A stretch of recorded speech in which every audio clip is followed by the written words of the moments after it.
2024 లేదా 25లో డిగ్రీ లేదా బీటెక్ చదివారా? సాఫ్ట్‌వేర్ జాబ్ కోసం ఎదురు చూస్తున్నారా? అయితే కోడ్ జ్ఞాన్ 100 డేస్ కోర్సులో చేరండి. జాబ్ సాధించండి. నమస్తే అండి. నేను మీ దేవరకొండ ఉమా. నెగెటివ్ ఎనర్జీస్ అండి. నెగెటివ్ ఎనర్జీస్ అనేటువంటివి ఎప్పుడైనా సరే చాలామందిని ఎఫెక్ట్ చేస్తున్నప్పుడు ధనవంతులు ధనహీనత అనేటువంటిది పొందడం కానీ, బాగా ధైర్యవంతులు బలహీనంగా మారిపోవడం కానీ, రుణ బాధలు, అప్పులు అనేటువంటివి పెరగడం, ఆరోగ్య సమస్యలు రావడం, చాలా రకాల ప్రభావాలు అనేటువంటివి చూస్తూ ఉంటాము. సో, అయితే ఇప్పుడు ఈ నెగెటివ్ ఎనర్జీస్‌లో ఎన్ని రకాలుగా విభజించబడి ఉంది, అది ఏ ఏ రాశుల వాళ్ళకి ఎలా ఎఫెక్ట్ అవుతుందనేటువంటిది మనం చూస్తే కనుక మొట్టమొదటిగా నెగెటివ్ ఎనర్జీ అనేటువంటిది ఒక ఎక్స్టర్నల్ ఫ్యాక్టర్ అండి. అంటే బయట నుంచి వచ్చేటువంటి శక్తి కావచ్చు, తన లోపల నుంచి వచ్చేటువంటి శక్తి కావచ్చు. అది స్వతహాగా పూర్వజన్మ కర్మ వల్ల వచ్చేటువంటివి కొన్ని ఉంటే, కొన్ని బయట యొక్క పరిస్థితి, ప్రకృతి యొక్క ప్రభావం వల్ల, వేరే మనుషుల వల్ల కొన్ని ఉంటాయి. ఉదాహరణకి ఈ నెగెటివ్ ఎనర్జీస్ అనేటువంటి వాటిలో 4 రకాలుగా విభజించబడి ఉందండి. మొట్టమొదటిది ఏంటి అంటే స్థల దోష శక్తి అంటాము. స్థల దోష శక్తి అంటే ఏమిటి అంటే ప్లేస్.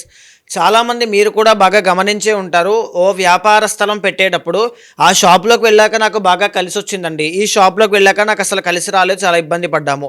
ఆ ఇంట్లో ఏదో తెలియని నెగెటివ్ ఎనర్జీ ఉంది. ఆత్మలో తిరుగుతున్నట్టుగా, లేకపోతే ఏదో ఒక భయము, ఒక నష్టాలనేవి ఎక్కువగా జరిగాయి.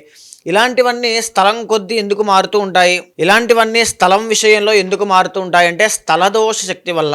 ప్రతి ప్లేస్‌లోనూ ఒక ఎనర్జీ అనేటువంటిది డెవలప్ అయ్యి ఉంటుంది. గుడిలో ఉండేటువంటి ఎనర్జీ మన ఇంట్లో ఉండడం అసాధ్యం. మన ఇంట్లో ఉండేటువంటి ఎనర్జీ బయట అడవిలో ఉండడం అసాధ్యం. సో, ఇక్కడ ఏంటి అంటే స్థల దోష శక్తి. ఫర్ ఎగ్జాంపుల్, మీ యొక్క జాతక రీత్యా మీకు తూర్పు దిక్కు అనేటువంటిది బాగా కలిసొస్తూ అదే ఇంట్లో మీరు బాగా రాణించగలుగుతున్నారంటే ఆ ఎనర్జీస్ అనేటువంటివి మీకు చాలా బాగా కలిసొస్తున్నాయి అని అర్థం. దీన్నే స్థల దోష శక్తి అంటారు. ఈ స్థల దోష శక్తి ఉండడం వల్ల, సరిగ్గా చేసుకోలేకపోవడం వల్ల చాలా రకాలుగా చాలామంది రుణ బాధలు, అప్పుల బాధలతో ఇబ్బంది పడతారు. అనారోగ్య సమస్యలు, మరణము కూడా సంభవించే అవకాశాలు ఎక్కువగా ఉంటాయి. అయితే ఇక రెండోది ఏంటి అంటే మానస దోష శక్తి. మానస దోష శక్తి అంటే ఏమిటి అంటే మానసికంగా మనస్సు నుంచి పుట్టేటువంటిది అనమాట. కొంతమందిని చూస్తే వాళ్ళకి ఐశ్వర్యము, డబ్బు, ఆనందము, ఆరోగ్యము అన్నీ ఉంటాయి. కానీ వాళ్ళ యొక్క మనసులో పుట్టే ఆ ఆలోచనలన్నీ కూడా ద్వేషపూరితంగా, కల్మషంగా, కలుషిత భావనతో ఉండి ఒక డిస్ట్రక్షన్ వైపు వెళ్తూ ఉంటారు. కోపము చాలా ఎక్కువగా ఉంటుంది. అంటే వాళ్ళు ఏంటి అంటే ఎంత డబ్బున్నా ఒక స్విట్జర్లాండ్లో బెంజ్ కార్లో వెళ్తూ ఉన్నా వాళ్ళకి మనశ్శాంతి అనేటువంటిది ఉండదు. ఓవర్ థింకింగ్ ఇక్కడి నుంచే పుడుతుంది. యాంగ్జైటీ ఇష్యూస్ ఇక్కడి నుంచే పుడతాయి. నిద్ర పట్టదు, ఆహారం తీసుకోరు, తర్వాత ఇన్సోమ్నియా, నిద్ర పట్టలేకపోవడం అనేటువంటి ఇబ్బంది, తర్వాత డిప్రెషన్, అంటే ఏదో కోల్పోతున్నారనేటువంటి ఒక భావన, దుఃఖము, ఇక్కడ బాధగా ఉండి ఏదో తీవ్రమైనటువంటి ఆవేదనకు గురైపోతూ ఉంటారు. సో, అది మానస దోష శక్తి అండి. ఒకవేళ అలాంటి వాళ్ళు ఎవరైనా మీ యొక్క జీవితంలోకి ఎంటర్ అయినా సరే అది మీకు కూడా ఎఫెక్ట్ అవుతుంది. కొంతమంది చూడండి, టీనేజర్స్ లేదా స్టూడెంట్స్ చదువుకునేటువంటి వాళ్ళు చెడు సహవాస దోషము, వేరే వేరే వాళ్ళతో స్నేహం చేయడం వల్ల, అంటే ఈ వ్యసనపరులు వాళ్ళతో స్నేహం చేయడం వల్ల తాగడం, డ్రగ్స్ ఇలాంటివి అలవాటు చేసుకుంటూ ఉంటారు. వాళ్ళ బిహేవియర్ అంతా చేంజ్ అవుతుంది. ఎందుకు? అవతల వాళ్ళ యొక్క మానస దోష శక్తి వల్ల ఇన్ఫ్లుయెన్స్ అవుతారు కాబట్టి అది ఖచ్చితంగా ఉంటుంది. అయితే ఇక మూడోది ఏమిటి అంటే అభిచార శక్తి అనేటువంటిది ఉంటుందండి. అభిచార శక్తి, ఆచారము అంటే ఏమిటి అంటే స్వయంగా ప్రయత్నపూర్వకంగా కొంతమంది మీ మీద ద్వేషంతో చేసేటువంటి పనులన్నమాట. అంటే చేతబడి చేశారు, ప్రయోగాలు మా మీద చేశారు, మాకేదో నిమ్మకాయలు పెట్టారు, ఇంట్లో ఏదో కనబడుతూ ఉన్నాయి, తెలియనటువంటి భయము, వాళ్ళు మాతో శత్రుత్వం పెట్టుకున్న దగ్గర నుంచి మా ఇంట్లో అశాంతి ఉంది. అభిచార శక్తి అది ఖచ్చితంగా చేస్తే 100% అది ఉంటుంది. కొన్ని వందల వేల మంది ఎగ్జాంపుల్గా ఉన్నారండి. అభిచార శక్తి చాలా భయంకరమైనటువంటిది అనమాట. శత్రుత్వం అనేటువంటిది పెరిగిన తర్వాత ఇది వాళ్ళ చేత ప్రేరేపింపబడి ప్రయత్నపూర్వకంగా చేసేటువంటి శక్తి. సో, ఆ విషయంలో చాలా జాగ్రత్తగా ఉండాలి. అభిచార శక్తి తర్వాత ఏమిటి అంటే ఆఖరిది నాలుగవది అసుర శక్తి. కొంతమంది ఇళ్లలో ఏమిటి అంటే మా ఇంట్లో నెగిటివ్ ఎనర్జీ ఉందండి, మేము పడుకున్నప్పుడు పీక మీద ఎవరో కూర్చుని మమ్మల్ని నొక్కుతూ, ఊపిరి ఆడకుండా, మాటలు మాట్లాడకుండా, చేతులు మాత్రం కదులుతున్నాయి కానీ ఏమాత్రమూ మాకేం తెలియట్లేదు, భయం పడుతోంది. నేను ఇలా బండి మీద వెళ్తూ ఉంటే వెనకాల ఎవరో చెయ్యి వేసినట్టుగా అనిపిస్తోంది. నేను తిరుగుతూ ఉంటే మా ఇంట్లో నేను పడుకున్నప్పుడు గజ్జెల సౌండ్ వినబడుతోంది. లేకపోతే నాతో ఎవరో మాట్లాడుతున్నట్టుగా, నా కాళ్ళ దగ్గరకు వచ్చి ఎవరో నన్ను పిలుస్తున్నట్టుగా, నా కలలోకి వచ్చి నువ్వు రా చనిపో నాతో పాటుగా వచ్చేయి అని పిలుస్తున్నట్టుగా ఒక తెలియనటువంటి ఒక భావనకి గురవుతూ ఉంటారు. అది అసుర శక్తి అండి. నెగటివ్ ఎనర్జీ అనేటువంటిది ఉండడం వల్ల అలాంటివన్నీ ఖచ్చితంగా కనబడతాయి. ఇవి నేను 4 చెప్పాను కానీ నా దగ్గరికి వచ్చిన వాళ్ళు కానీ తెలిసిన వాళ్ళు ఎక్స్పీరియన్స్ అయిన వాళ్ళు కొన్ని వందలు చెప్తారండి ఇలాంటివి. సో భయపడడానికి కాదు, జాగ్రత్త కోసం చెప్తున్నాను. ఇది అసుర శక్తి. సో ఈ 4 కూడా ప్రతి రాశి వాళ్ళకి ఎవరెవరికి ఎలా ఉంటుంది అనేటువంటిది మనం ఖచ్చితంగా చెప్పచ్చు. ఫర్ ఎగ్జాంపుల్ మూలా నక్షత్ర జాతకులకి ఈ యొక్క ఆత్మలు కానీ పారానార్మల్ యాక్టివిటీస్ని గుర్తించేటువంటి శక్తి ఉంటుంది. జ్యేష్ఠ నక్షత్రం వాళ్ళకి ఉంటుంది, ఆరుద్ర నక్షత్రం వాళ్ళకి ఉంటుంది. అలా ఎలా చెప్పబడుతుంది అంటే ఆస్ట్రాలజీలో ఆల్రెడీ అవి చెప్పబడ్డాయండి. ఈ విధంగా మనం చూస్తే సో తులారాశి వాళ్ళకి ఈ నెగిటివ్ ఎనర్జీస్ విషయంలో ఎలా ఉంటుంది అనేటువంటి విషయాన్ని మనం చూస్తే ద ఒరిజినల్ ఫస్ట్ లార్డ్ వీళ్ళకి శుక్రుడు అండి. సో జనరల్లీ వీళ్ళకి ఏంటి అంటే ఈ మానస దోష శక్తి అనేటువంటి దాని వల్ల లవ్ బ్రేకప్స్ అనేటువంటివి అవ్వడం, జీవితంలో ఓవర్ పొసెసివ్నెస్ ఎక్కువగా ఉండడం, లేకపోతే ఒక సుఖాన్ని అనుభవించలేకపోవడం, కంప్లీట్గా నిద్ర పట్టకపోవడం, ఆలోచనలు, భయము ఇలాంటివి ఎక్కువగా చూసే అవకాశాలు ఉంటాయండి. అండ్ చూస్తే the original 2nd and 7th lord వీళ్ళకి కుజుడు అవుతారు. యాక్చువల్లీ వీళ్ళకి పెళ్ళి అవ్వడం అనేటువంటిది కూడా ఇంటర్ క్యాస్ట్ కానీ ఇష్టపడినటువంటి అమ్మాయిని చేసుకోవడం, ఇష్టమైన అబ్బాయిని చేసుకోవడం ఇలాంటివి ఉంటాయి. డామినేటింగ్ స్పౌస్ అనమాట. వచ్చే అమ్మాయి కానీ అబ్బాయి కానీ డామినేటింగ్గా ఉండడం, వీళ్ళని చాలా బాగా చూసుకునేటువంటి వాళ్ళు రావడం. కానీ క్లాషెస్ అనేటువంటివి ఖచ్చితంగా వస్తాయి. ఎందుకు అని అంటే ఇద్దరి మధ్యలో మిస్అండర్స్టాండింగ్స్ అవి ఉంటాయి, బికాస్ మానస దోష శక్తి వల్ల. తర్వాత ఏంటి అంటే 3rd అండ్ 6th లార్డ్ వీళ్ళకి గురుడు అవ్వడము. దీనివల్ల ఏం జరుగుతుంది అంటే ఈ రుణ బాధల విషయంలో చాలా ఇబ్బందులు అవుతాయండి. వీళ్ళకి శత్రువులు వీళ్ళ ఇంట్లోనే ఉంటారు. సో వీళ్ళు దాన్ని గుర్తించలేకపోవడం చేత సో వీళ్ళకి చాలా ప్రాబ్లమ్స్ అనేటువంటివి వస్తాయి. లోన్స్ కానీ, ఈఎంఐస్ కానీ, అప్పులు కానీ తీవ్రంగా అయ్యేటువంటి అవకాశాలు ఉంటాయి. ఎప్పుడెప్పుడు అప్పులు తీరుస్తాననేటువంటి చూస్తారు. మానస దోష శక్తి సరైన సమయానికి సరైన నిర్ణయాలు తీసుకోకపోతే, ఫైనాన్షియల్ అడ్వైస్ కానీ ఏదైనా సరిగ్గా లేకపోతే ఇలాంటి ప్రాబ్లమ్స్ అనేటువంటివి చాలా ఎఫెక్ట్ అవుతాయి. అండ్ ఇంకొకటి ఏంటి అంటే అండి వీళ్ళకి స్థల దోష శక్తి అనేటువంటిది చాలా ఎక్కువ ఉంటుంది. వీళ్ళు తులారాశి వాళ్ళు 100% మీరు బాగా గమనించుంటారు. జీవితంలో ఒక్కసారైనా ఈ మాట మీరు పలికే ఉంటారు. నాకు ఆ ఇంట్లో బాగా కలిసి రాలేదండి, నాకు ఏ ఇల్లు కలిసి వస్తుంది, ఏ డైరెక్షన్ కలిసి వస్తుంది అని వేచి చూసేటువంటి రోజులు కూడా మీకు ఉంటాయి. ఎందుకు అని అంటే మీకు కుజుడు 2nd అండ్ 7th లార్డ్ వ్యాపార స్థానానికి, ధనస్థానానికి అధిపతి అన్నమాట. మీకు ఎక్కువగా దక్షిణం పెరిగినటువంటి ఇల్లు మీ లైఫ్లోకి రావడం కానీ, లేకపోతే ఈ యమస్థానం పెరిగినటువంటి ఇల్లు ఎక్కువగా రావడం కానీ ఎక్కువ ఉంటాయండి. సో దానివల్లే మీకు గ్రోత్ అనేటువంటిది ఆగిపోతుంది.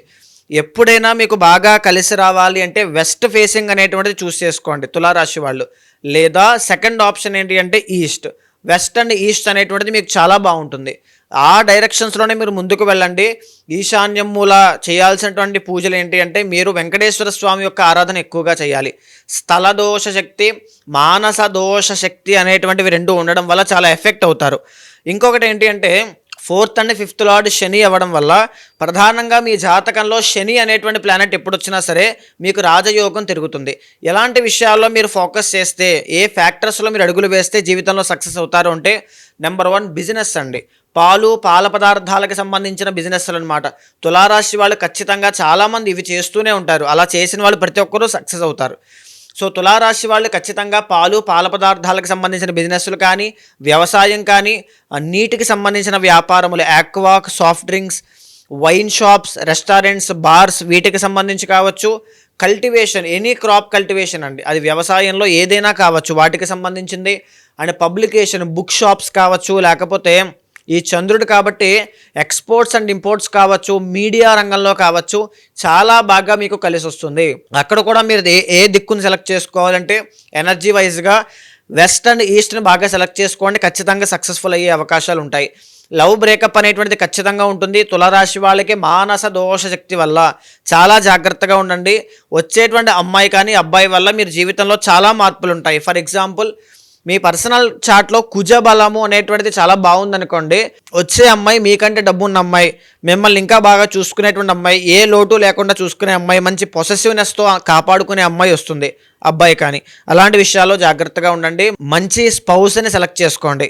9th అండ్ 12th లార్డ్ మీకు బుధుడు అవ్వడము, మీకు విదేశీ రంగం కూడా చాలా బాగా కలిసి వస్తుందండి తులారాశి వాళ్ళకి. తులారాశి వాళ్ళు ఎవరు చూస్తున్నా మీకు విదేశాలు వెళ్ళాలి, అక్కడ స్థిరపడాలి, అక్కడ ఎడ్యుకేషన్లోకి ముందుకు వెళ్ళాలి, లేదా ఏదైనా ఒక ఉద్యోగం చేయాలి, వ్యాపారంలో ముందుకు వెళ్ళాలి అనుకుంటే మీరు ఈశాన్య దిక్కుని సెలెక్ట్ చేసుకోండి. అంటే మన ఆస్ట్రాలజీ పుట్టినప్పుడు దేశాలు అనేటువంటివి పేర్లతో లేవండి, డైరెక్షన్స్ బట్టినే మనం ముందుకు వెళ్ళాలి. సో నార్త్ ఈస్ట్ డైరెక్షన్లో మీరు వెళ్ళగలిగితే విదేశాలు ఖచ్చితంగా మీరు సక్సెస్ అనేటువంటిది చూస్తారు. ఆ విషయంలో జాగ్రత్తగా ఉండండి. అండ్ ఇంకొకటి ఏంటి అంటే ప్రధానంగా మానస దోష శక్తి, స్థల దోష శక్తి. ఎనీ ప్లేస్ మీరు వెళ్తున్నారంటే కనుక ఖచ్చితంగా చూసుకుని వెళ్ళండి. కోపాన్ని తగ్గించుకోండి, కోపాన్ని కంట్రోల్ చేసుకోండి. ఆవేశంలో నిర్ణయాలు తీసుకోవడం వల్ల ఫైనాన్షియల్లీ డౌన్ఫాల్ చూసే అవకాశములు, ఎలిగేషన్స్ వచ్చే అవకాశములు ఎక్కువగా ఉంటాయి. గురుబలం పెరగడానికి గురు చరిత్ర పారాయణ చేయడం లాంటివి కావచ్చు, కుక్కలకి ఆహారం పెట్టడం కానీ, గోసేవ కానీ చేయండి రుణబాధలు ఉన్న వాళ్ళైతే.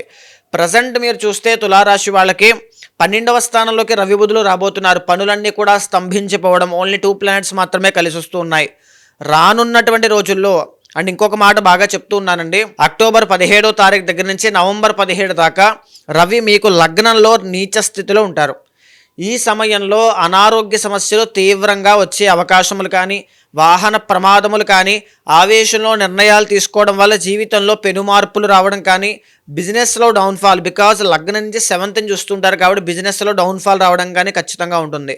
వెరీ కేర్ఫుల్గా ఉండండి. మీ స్పౌస్, భార్య లేదా భర్త యొక్క ఆరోగ్యం కూడా చాలా బాగా జాగ్రత్తగా చూసుకోండి. ఇప్పుడు నడిచేటువంటి పరిస్థితుల ప్రకారం తులారాశి వాళ్ళకి బాగా కలిసి వచ్చేటువంటిది ఏంటి అంటే, తులారాశి వాళ్ళకి బాగా కలిసి వచ్చేటువంటిది గురువారం చాలా బాగా కలిసి వస్తుంది. నెంబర్ 5 చాలా బాగుంటుంది. ఎల్లో కలర్ చాలా అదృష్ట రంగు అని చెప్పచ్చు. ముఖ్యంగా గురుగ్రహ ఆరాధన కానీ, శివ ఆరాధన కానీ అదృష్టాన్ని కలగజేస్తుంది. సో చూసారు కదండి, ఈ తులారాశికి సంబంధించి ఇదంతా కూడా నెగిటివ్ ఎనర్జీస్కి సంబంధించి. ఇదే కాకుండా పర్సనల్ చార్ట్ అనేటువంటిది కర్మ అనుసారేణ, అంటే మీ కర్మని అనుసరించి పర్సనల్ చార్ట్ అనేటువంటిది వస్తుంది. ఈ సమయంలో మీరు ఏదైనా ఇబ్బంది పడుతూ ఉన్నారన్నా, ఏదైనా కొత్త కార్యం చేపట్టాలి అన్నా, అక్కడ ఉండేటువంటి ఎనర్జీస్ ఎలా ఉన్నాయి, ఆ టైంలో ఎలాంటి విషయాల్లో జాగ్రత్త తీసుకోవాలి. చాలామంది రాహు బాలేనప్పుడు ఇన్వెస్ట్మెంట్స్ అనేటువంటివి చేస్తారు, వచ్చేస్తాయి డబ్బులు అనేటువంటి విషయంలో. ఆ టైంలో ఇన్ఫ్లుయెన్స్ ఆ విధంగా పనిచేస్తుంది కాబట్టి అలా చేస్తారండి. సో ప్రాపర్ గైడెన్స్ తీసుకుని వెళ్ళాలనుకున్న వాళ్ళు, ఎవరైనా అపాయింట్మెంట్ కావాలనుకున్న వాళ్ళు కింద కనిపించే నెంబర్కి కాల్ చేస్తే మా వాళ్ళు మీకు పూర్తి వివరాలు అందిస్తారు. తప్పకుండా మీ జాతకాన్ని చూసిన తర్వాత గోచారంతో సమన్వయం చేస్తూ పర్సనల్ చార్ట్ చూసిన తర్వాత మీ జీవితంలో ఎప్పుడైనా సరే ఏ నిర్ణయం తీసుకోవాలన్నా ఒక ఫ్యామిలీ మెంబర్ లాగా, ఒక ఆస్ట్రాలజర్ లాగా ఖచ్చితంగా నేను మీకు గైడెన్స్ ఇస్తాను. ఏదైనా దోషం ఉంటే శాంతి పరిహారములు ఆచరించి భగవత్ అనుగ్రహం కలిగేలా చేస్తాను.